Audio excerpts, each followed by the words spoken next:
इस वक्त मैं मौजूद हूँ पोपरी थाना क्षेत्र के गाढ़ा गांव में और मैं बता दूं कि यहाँ नहायत ही अफसोसनाक दर्दनाक एक मामला एक हादसा पेश आया है जिससे पूरे इलाके में एक गम की लहर दौड़ गई है।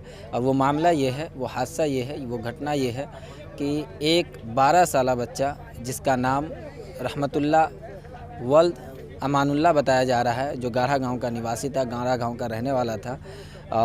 कुछ बच्चों के साथ वो नहाने के लिए जाता है एक गांव के पोखर में, चौड़ के पोखर में, और वहीं डूबने से उनकी मौत हो जाती है। ग्रामीणों द्वारा बताया जा रहा है कि कल 11 बजे से ही बच्चे को तलाश किया जा रहा था, लेकिन कोई जानकारी, कोई खबर उसकी नहीं मिल पा रही थी। और आज खोजने के दौरान ही पोखर के किनारे बच्चे का शव यानी कि लाश मिला है।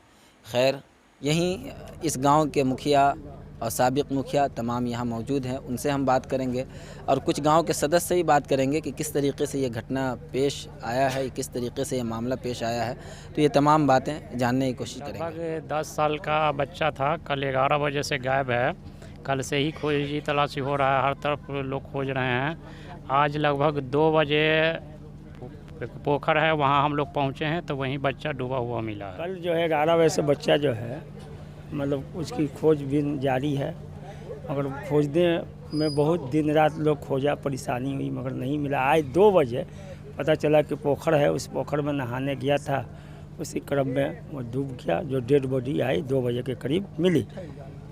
आज कैसे इसकी इत्तला मिली? वहाँ जो लोग खोज रहे थे जगह जगह, अगल बगल जितने भी पोखर वोखर है सब में जाकर नदी किनारे, पोखर किनारे सब वैसी क्रम में नज़र आ गया। कोई बच्चे वगैरह कहे कि वहाँ लाश पड़ी है, तो लोगों ने, जैसे कि मेरी जानकारी में है, जिस परिवार के साथ ये मामला आया है वो काफ़ी गरीब परिवार से है, तो सरकार की तरफ से जो मुआवजा मिलेगा ही। आप पंचायत के मुखिया हैं, आपकी ओर से या आप अपने तौर पे क्या करेंगे? ये हमारी तरफ से जितनी संभव कोशिश होगी मदद करने की, मैं उनकी मदद करूँगा, हर जगह खड़े उतरूँगा। अच्छा, एक और चीज़ साथ में जानना चाहेंगे कि अब तक प्रशासन को इत्तला की गई है? हाँ, प्रशासन को करीब 1.5 घंटा 2 घंटा हो रहा है तो इत्तला दे दी गई डेड बॉडी मिलने के बाद, मगर प्रशासन अभी तक यहाँ स्थल पर नहीं पहुँचे। कल सुबह 11 बजे घर से निकला था बच्चा और शाम तक घर वापस नहीं लौटने की वजह से शाम को ऐलान भी हुआ है।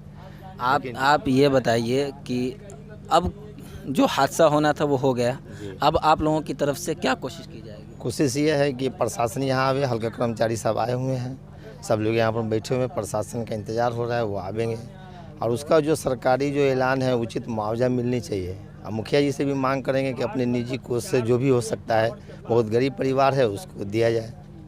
जब प्रशासन की ओर से ये ढिलाई हो रही है, क्या कहना चाहेंगे? प्रशासन के तरफ से तो बहुत ढीला रवैया समझ में आ रहा है, जबकि फ़ोन हुआ उसको फ़ौरन आनी चाहिए यहाँ, लेकिन नहीं आ रहे हैं। ये बहुत दुख की बात है, जो घटना हुआ बहुत दुख की बात है।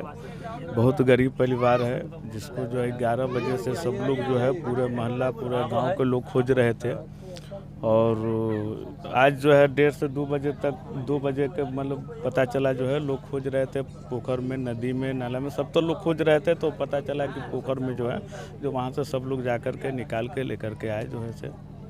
जी, मैं बता दूं कि यानी कि इंतज़ामिया की ओर से, प्रशासन की ओर से एक शख्स यहाँ मौजूद हैं जो इस हलका के कर्मचारी हैं। सर यहाँ मौजूद हैं, इनसे हम बात करने की कोशिश करेंगे। सर, क्या मुआवजा है इसका, कुछ बताएंगे? 4 लाख रुपया। 4 लाख रुपया आपदा से कितने दिनों में मिल जाएगा ये तो गवर्नमेंट नहीं, बहुत सारे लोगों की शिकायत रहती है कि जो गरीब परिवार होता है वो ऑफिस के चक्कर काटते रहते हैं लेकिन मुआवजा नहीं मिल पाता है, क्या कहना चाहेंगे इसको? मुआवजा नहीं मिलता है, ऑफिस के चक्कर काटने की ज़रूरत नहीं है। उनको जो करना है हम बतला दिए हैं, वैसा वो करें। और 4 महीना नहीं, 2 महीना के 1-1.5 महीना के अंदर में इनको हम दिलवा देंगे। खैर, तो ये इस हल्के के कर्मचारी साहब है जिनका कहना है कि 2 महीने के अंदर में जो मुआवजा होता है सरकार की तरफ से वो इनको दिलाने की कोशिश करेंगे। लेकिन मैं आपको बता दूं कि वाकई ये घटना नहायत ही दर्दनाक और झंझोर देने वाला वाक़या है ये। इसलिए हम आप तमाम गार्जियन हजरात से जो किसी न किसी बच्चे के माँ बाप हैं, वालिदैन हैं, उनसे हम रिक्वेस्ट करना चाहेंगे कि अपने बच्चों का ख्याल रखें और चौर चाचर में या कोई डुबाव जगह पे, डूबने वाली जगह पे जाने से रोकें बच्चों को। आप देखते रहें उर्दू न्यूज़ बिहार। कैमरामैन ज़फ़र के साथ मैं SM रज़ा, आपका खादिम। उर्दू न्यूज़ बिहार हर वक्त आपकी खिदमत में हाजिर।